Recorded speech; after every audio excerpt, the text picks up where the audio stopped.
Good morning and welcome. My name is Ella Menendez. I'm with School Behavioral Health. I am the crisis coordinator for the district. Heather Lawson did retire on June 30th. So today we're going to go over involuntary examination and restraint and seclusion system for designees. Before we get started, I want to practice I am calm with you. So if you will, follow along and take a few minutes out of your day to relax and practice I am calm. Today, we're going to practice a technique called I am calm. As you inhale through your nose, you will silently repeat the word I. And as you exhale through your nose, you will silently repeat the words am calm. As you breathe, try to focus your attention on just these three words. We're going to practice I am calm. Sit up straight and comfortably in your chair. Rest your hands on your desk or in your lap.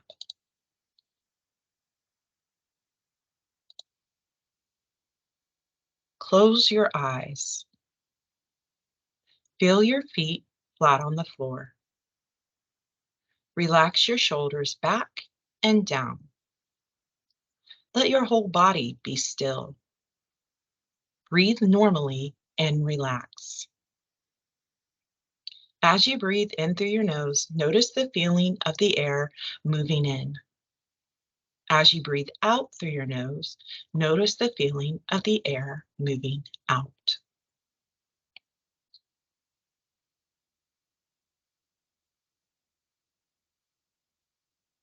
Now, as you feel the air moving in through your nose, silently repeat the word I.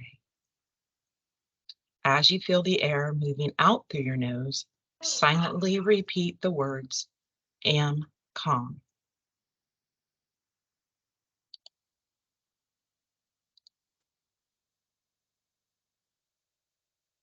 Breathe in and silently repeat I. Breathe out and silently repeat am calm. Continue I am calm on your own.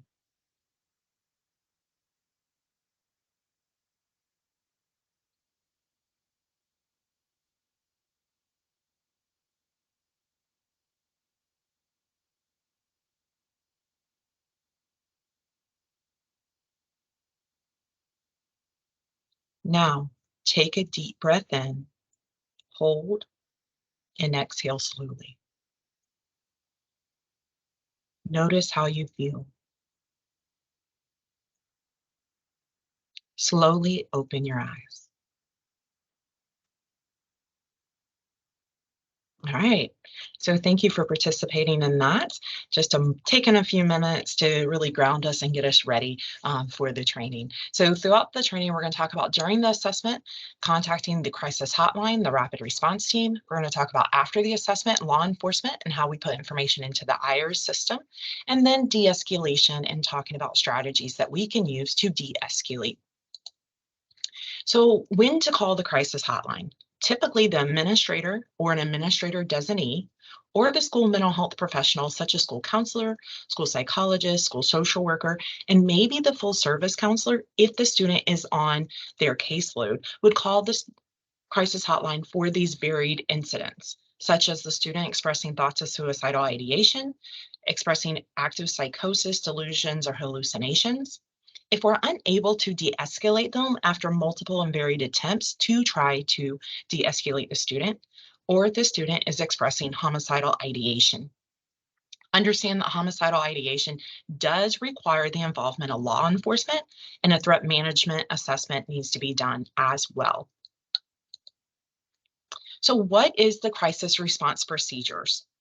So the first thing we're going to work to do is implement the evidence-based practice of de-escalation strategies. Okay. And with that, we're going to talk about that in a little bit later. There are some great de-escalation strategies you can use to help de-escalate the student. All school counselors in the district are strongly encouraged to complete ASSIST training. ASSIST training is applied suicide intervention skills training, which equips the school counselors to really de-escalate students that are having thoughts of suicide, really get to what the issue is, what's causing these feelings, and find ways to support them with those. It is a 2-day training and it is offered monthly, and you can find that training to register in Power Schools. All right. So after we work to de-escalate, then we would complete the Columbia Suicide Risk Assessment. There's 3 levels that the student may fall in as a result of that assessment. They may be low, medium, or high. If the student comes out low, of course, we want a safety plan with them, possibly make referrals to full service counselor or even to that school counselor for more ongoing counseling for them. And of course, contact the parent and let them know what's going on. If they're medium or high, then we're more concerned with that. And what we're going to do next is contact the parent for permission in order for rapid response to come out. Rapid response does require that we have parent permission for them to come out to speak to the child. Okay. And use varied attempts to try to reach that parent. Try calling them multiple times, maybe cell phone, home phone, work phone, email, text them, or even call the emergency contact if we need to. After rapid response comes out and they speak with the student, they're first coming out to de-escalate the student and then possibly provide resources to the student or even to the parents. If those are not successful in de-escalating the student, then they may assess for Baker Act to see if the student needs to be Baker Acted. If they determine that the student does need to be Baker Acted, we then move into parental notification. Parental notification is not asking the parent if we can Baker Act the student, it's notifying them that the child is being Baker Acted per rapid response, okay? With that, the state does require at least 5 documented contact methods to try to reach that parent. All right, so you may again try the cell phone, home phone, email, text, even emergency contact. Hi, we have so and so in the office. We need to reach the parents. Could you please have them call us? Okay, that could be another way to do that. Again, we have to have 5 attempts to try to reach that parent. Of course, if you reach them the first time, great. Just make sure we document the time, the date, how you reached out to them, and the contact that you reached out to.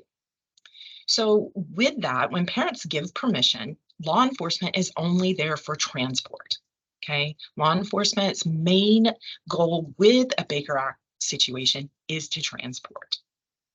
Now, if the parent doesn't give permission for rapid response to come out, or after multiple and varied attempts to reach the parent and we can't get permission for rapid response to come out, then if the child is actively suicidal, we can refer to our law enforcement for them to do a Baker Act assessment and determine if they need to be Baker Acted for their safety.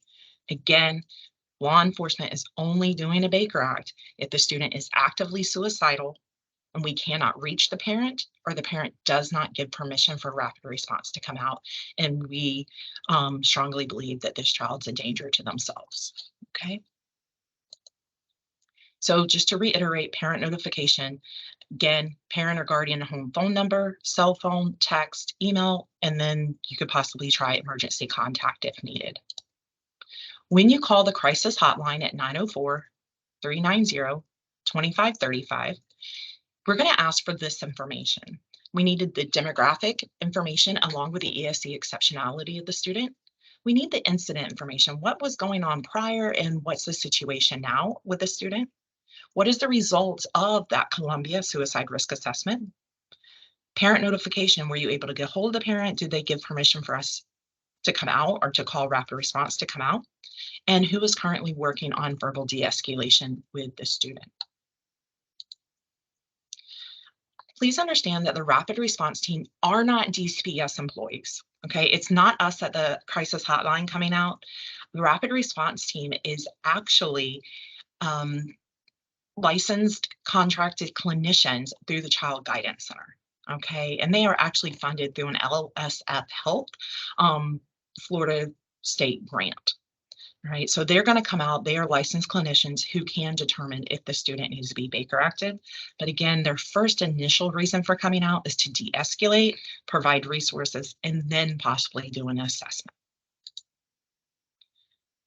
Just to reiterate, law enforcement's main goal is just to transport. All right. They're only there to transport only if we can't reach the parent or the parent doesn't give permission for rapid response to come out and the student is actively suicidal, then we would go to law enforcement to do a Baker Act. So in the beginning of June of 2022, all involuntary examination data has been required to be entered into the involuntary examination and restraint and seclusion, also known as the IERS system. Okay. And we did appeal to the state to try to have it done at the district level, and the state did not accept that appeal. With that, they require somebody at each school to enter this information when a student is Baker acted. So with that, we require at least 2 designees per school. Some schools may have up to 3, depending on the situation, but at least 2. They must be full-time certified, licensed staff, and assigned to one location.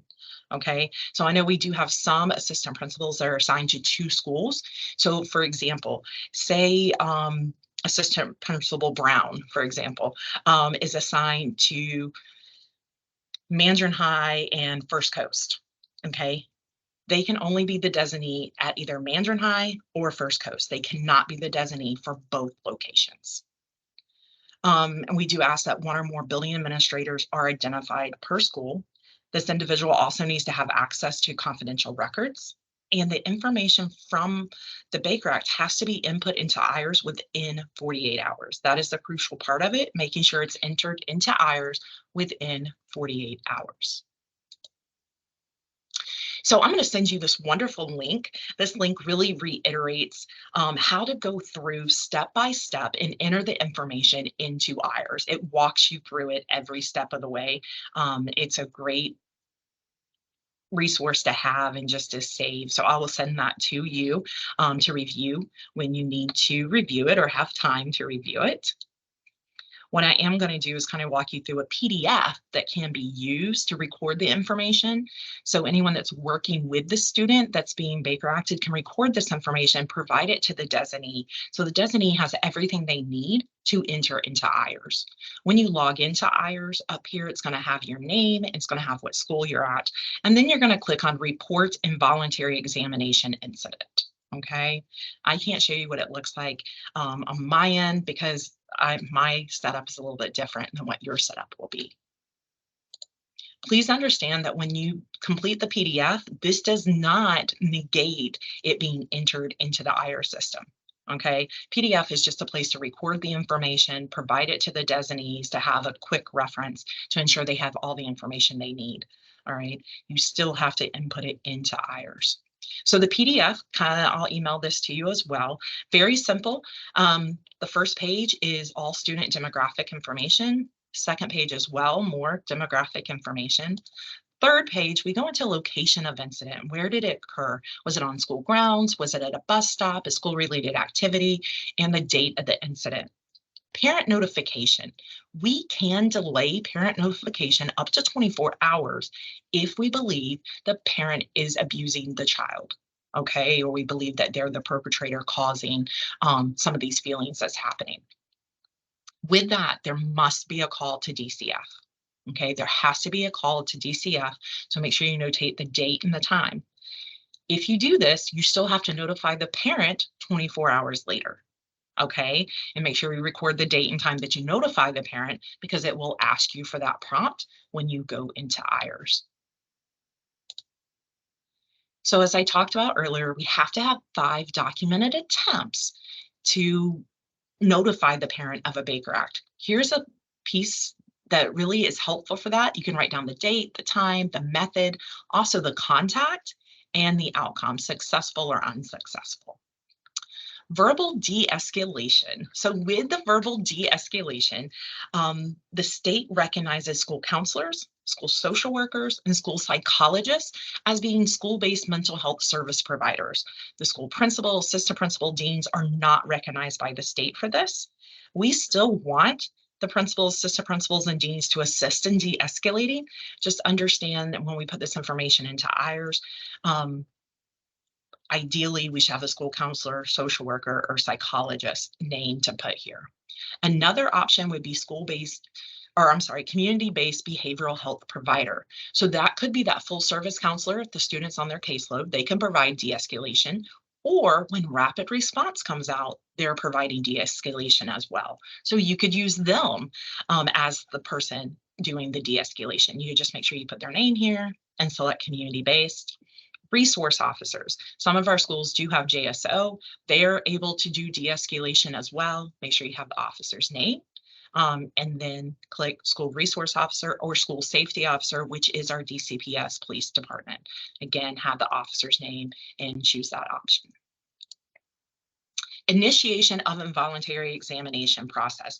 This is who is signing the paperwork saying this child needs to be Baker Acted. There is not in Duval County a school-based mental health professional that can initiate the Baker Act. Okay, it is not part of the MOU. It's not part of the insurance protection. So please understand that there's no one at the schools that can do that within Duval County. So this would be the school-based mental health professional, which would be rapid response. So the rapid response provider that comes out, talks to the student, works to de-escalate, and then assesses and says, yes, this child needs to be Baker Acted. You would put their name here and choose qualified community-based mental health professional. School-based law enforcement.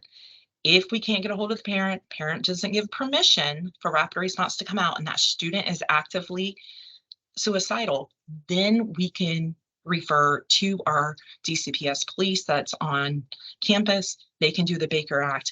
And then if they decide, we would put the officer's name and choose that one. And community-based would be JSO if the similar situation happens and you have JSO on site. All right. I will alert you that the PDF has verbal de-escalation and involuntary examination process switched. So when you go into IERS, you'll actually see initiation of involuntary examination process first and then verbal de-escalation. So just pay attention to that when you're entering the information directly from the PDF. All right, so now we're going to talk about some de-escalation techniques and ways that we can work to de-escalate the students. I know that this slide is something that you've probably seen before. We all tend to start off in a calm state, and then maybe a person or an incident, something may happen that triggers a reaction, and then we get agitated. And if we're not able to de-escalate then it can accelerate and even reach a peak point, okay? And then ultimately we come down here to de-escalation and recovery, but we can always work to de-escalate earlier rather than later. So for a moment, just reflect, what are some reasons that students may escalate? What are some things that may cause that?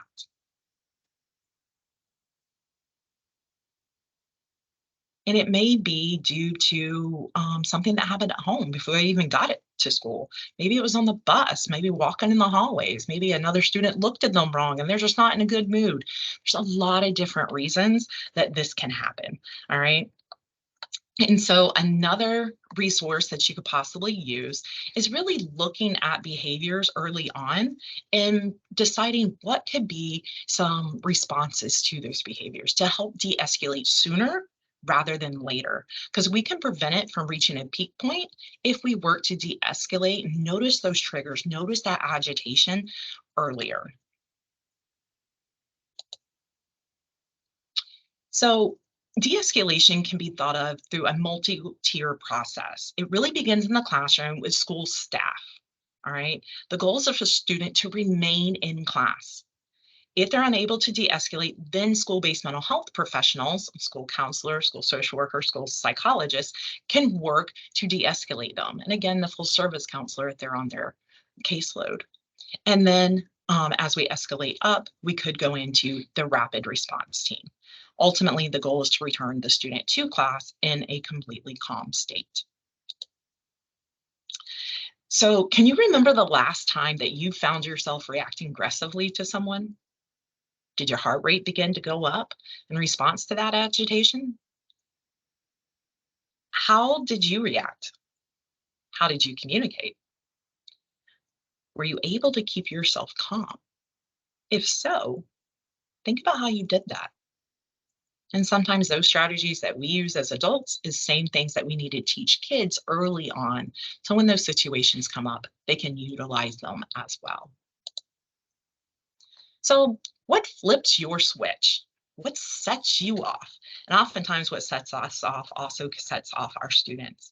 Maybe it's anxiety, fear, harassment, abuse, loss of control, threat, intimidation, aggressive directions, even feeling like someone's not listening to us, we're not being heard. That can, kind of flip a switch sometimes. So if you have a student that maybe you're already seeing this year being triggered quite frequently, this is a wonderful handout you can find on Google, or I have it. You can email me and I can email it to you. And it really goes through what triggers this student. So you'd sit down with them, kind of walk through it and figure out where they are. And you can really identify their top 5 triggers and plan for de-escalation tactics or techniques for that student ahead of time. Also, sometimes as teachers, if we know in advance what triggers a student, we can be more delicate about how we approach or how we interact certain things, and then also be aware to help de-escalate early on rather than waiting for it to escalate to the peak level. So now we're going to move into chain of events and how we react, and also some de-escalation for those chain of events.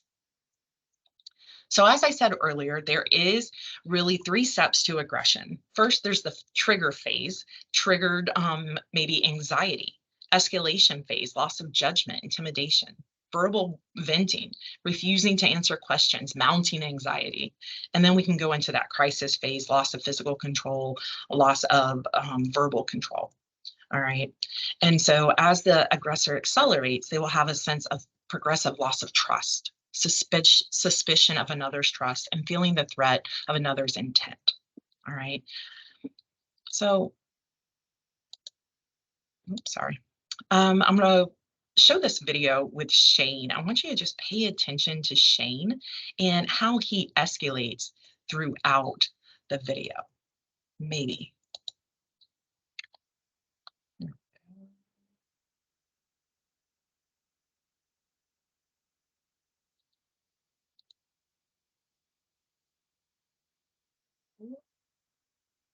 Looks like. Wait.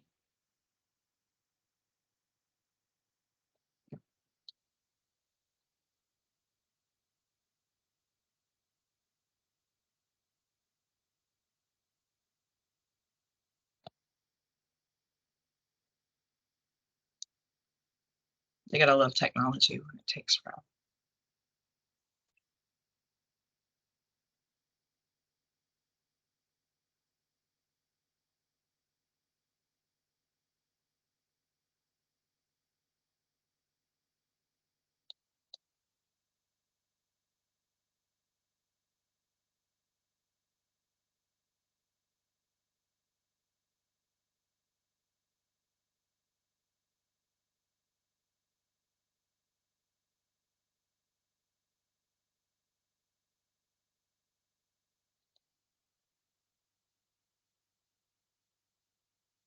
All right, we're going to skip the video of Shane at this point and move forward. So what you would have seen in Shane was a change in social interaction, a change in the manner of his speaking, the language used, and his energy level. It started off very subtle, his reaction to the teacher and what was going on. And then we go into escalating, increased questioning of teacher, verbal retorts, challenging teachers, increased rate of speech. And then you can even see some tension in limbs or faces. In imminent, we get a little bit more um, explosive, speaking quickly, maybe even obscenities. You're seeing a red face, rapid, shallow breathing, more rigid body, arms and legs. Okay, and then verbal threats, and then physical violence. And sometimes it doesn't have to be like physically hurting someone. It could be flipping the desk over. It could be walking out of the classroom, things like that as well. So how do we de-escalate those situations? So here's something that we can do earlier if we're able to do that. Redirect, increase predictability, remind student to use coping skills, consider proximity and positioning. Also, offer student a choice to go to an area that's free of distractions. Use active listening skills, acknowledging when you're going over there to their proximity, maybe getting down on their level. Hey, I see that you're distressed right now, that something's really bothering you. We'll talk about it after the class gets started. Okay. And that can just be great to acknowledge what's going on because a lot of times we just want to be acknowledged. And then, of course, monitor them. Next, when we go into the escalating phase, we may just need to let them vent. Give them space to share what they're thinking or feeling. Clearly, not in the middle of class, but it may be a time, hey, can you go sit in the quiet corner? And as soon as the class gets started, I'll come over and give you a chance to tell me what's happening. All right. Be sure to give start instead of stop directions. Use short phrases because the brain is escalated. It's more difficult to process what's being said to them. And so we need to use short phrases for that. Remind them to use their replacement skills. Again, these are replacement skills they've learned in advance, not that we're trying to teach now, that they have learned in advance. Let them vent and breathe. Of course, please remember, stay out of the student's personal space. I know sometimes when I get agitated, my personal bubble, that space expands. And that can oftentimes happen to students as well. We have a normal personal space, but it can expand even more when we're upset or irritated. Keep the voice tone non-confrontational and volume low level. Express the desire to help and address known triggers contributing to agitation. When we're going into that imminent time, sometimes we just need to stop talking to them. We're not conversing with them at this time. We may need to remove them from the audience. Of course, call for assistance. Many of you are the assistance that's coming. Provide calming sensory input or allow the individual to use relaxation techniques that they already know. Do not chastise them. Do not threaten consequences. Don't say we're going to have you Baker acted if this behavior doesn't change, or we're going to suspend you because of what you did. Right now is not the time to have those conversations. Right now, we need to let this child de-escalate. Think about a child that's at a 10, they come down to an 8, and you start talking to them, they're going to go right back up to that 10. Okay, we got to come all the way down before we can engage them in a rational conversation. Avoid threatening posture. Standing over top of someone is threatening and intimidating. Get down on their level. Don't touch them and allow them to go to a safe space.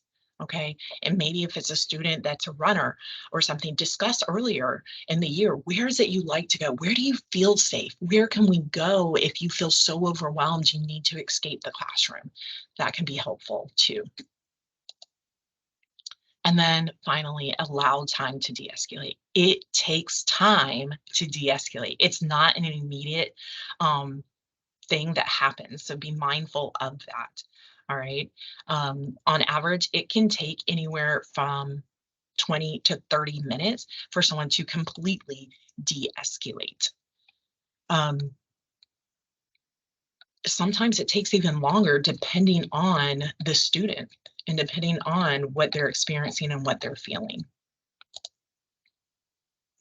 Of course, again, try not to touch the student, remove others from the immediate area, and remove objects that the area may be used as weapons. Some responses to avoid this are just some friendly reminders. Agitated behavior from staff, such as shouting, cornering the student, making them feel like they're trapped, engaging in power struggles. They're going to keep fighting to try to win that power struggle, so we don't want to engage in that. Don't move into the student space. Avoid touching or grabbing the student. Avoid sudden or very quick responses. Don't make derogatory statements about the student. Engaging in arguing with them or becoming defensive. And I know that can be difficult in this time because a lot of times they're saying hurtful things because we know hurt people hurt people. And so try not to become defensive. Body language that communicates anger or frustration, and don't communicate their urgency to gain control. We have to get over this. We can't keep doing this. This is taking too long. We got to get back to class type of deal. That's just going to drag it out even longer. All right, so this here is an amazing video. I would really love for this one to load very frustrating that it's not loading for you guys. So this one really goes over what we just talked about in the session. It's a great short video highlighting it in a beautiful way.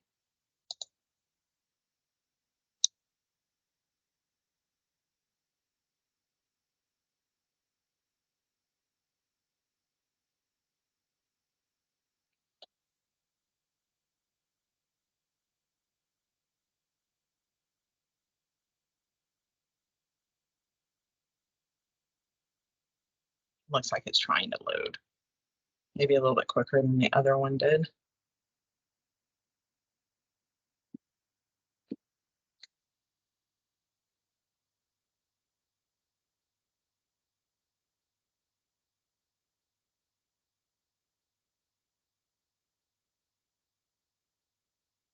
All right, so what I'm going to do is send you the link to the video so you can watch it. It's about 4.5 minutes, but it's very good in order to practical ways to de-escalate students.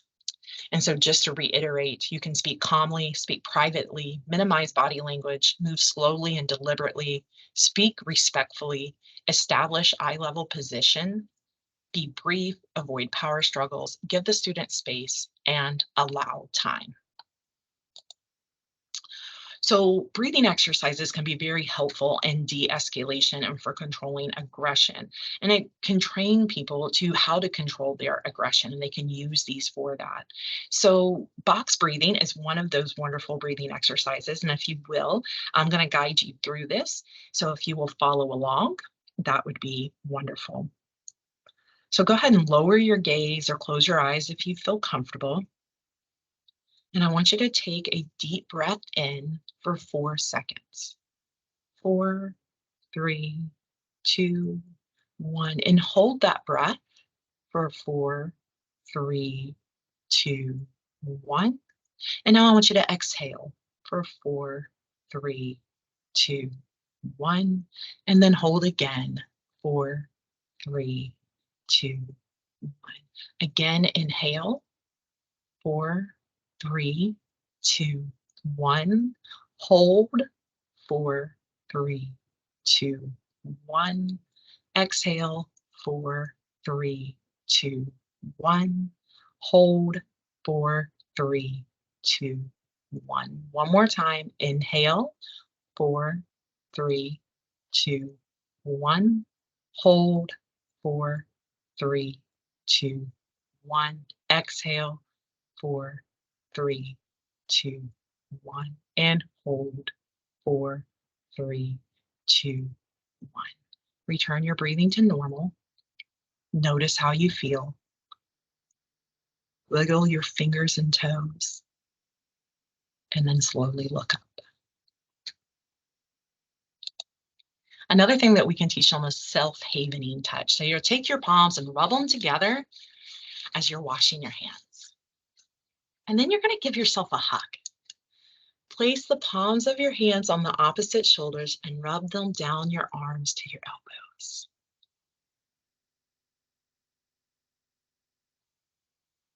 We can also wash our face. Place your fingertips up high on your forehead, just within your hairline, and then let your fingers fall down your face to your chin. Again, all of these are relaxation techniques that you can teach ahead of time, early on in the year. Something else that we can do is create a soothing box or maybe a calm down box and put them in classrooms.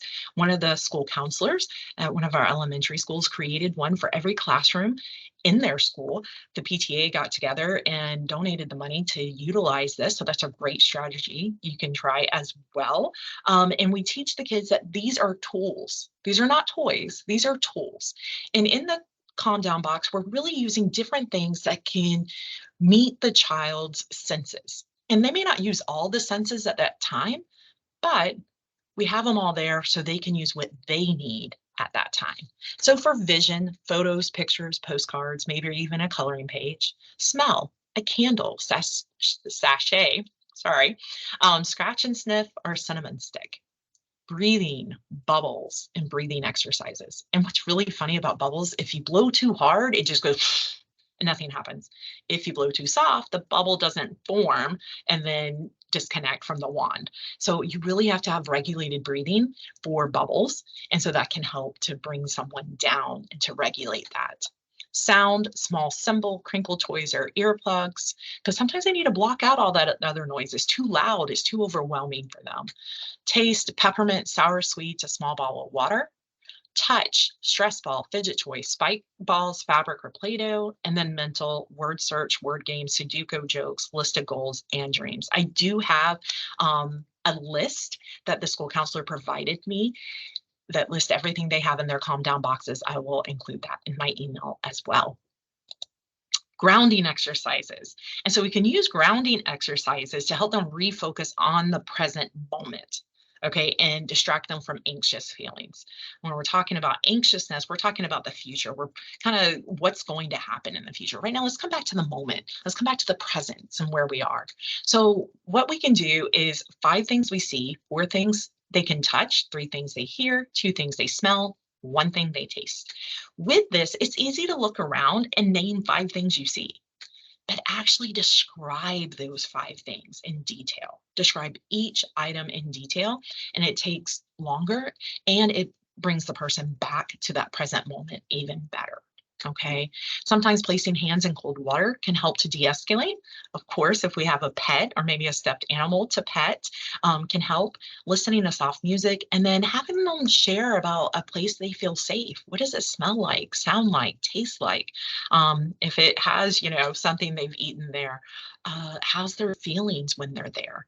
That can help to ground them and bring them back to that present moment as well. Choice of activities. Understand if we're offering a student a choice of activities, it has to be something the teacher's okay with. So we may say, hey, I see that you're upset. Would you like to sit in the blue chair in the quiet corner, or would you like to sit up here in the chair by me while we have circle time? But the teacher has to be good with either one they choose. We can't say, do you want to sit in the blue chair in the back of the room, or would you like to sit in the chair outside the classroom? The student picks outside the classroom and you're like, no, that's not an option. You just made it an option. Okay. So make sure that whatever is offered, the teacher's okay with. And sometimes remember that they just need personal space. They may need that quiet corner. They may need that time to step away a little bit from the class. If you have a paraprofessional or in-class support teacher or someone that can step in, or maybe you step out and talk to the kid, this is like sort of a script that you could use. I notice you're really upset. Let's work together to manage our impulses. What's going on in your brain right now? Tell me how you feel and what you're thinking. Breathe slowly and think about something that makes you happy. Maybe the taste of fresh baked cookies. Think about them fresh out of the oven. What does it smell like? What do they look like? What do they taste like as you bite into them? How are you feeling now? If you need more time, let me know. What can you tell yourself in order to take charge of your thinking? And it was brought to my attention, we may need to be mindful about asking about fresh baked cookies. Some of our students may not have that experience of having fresh baked cookies at home, and they may not be able to relate to that. So think of something that they can relate to and really engage in. This de-escalation script really works to identify the student. Really, I notice you, I see you, and I'm here to help. Okay. And this can be great. I will again email you that. And then 10 tips for de-escalation. These are quick glance, remind you some de-escalation strategies, very short. You can post that around as needed. And finally, just remember, de-escalation starts with teachers and staff, and then we can move into the school-based mental health professionals, school counselors, school social workers, school psychologists, possibly full service counselor if they're on their caseload, and then call the crisis hotline so we can call rapid response for you if needed. All right. Are there any questions at this time?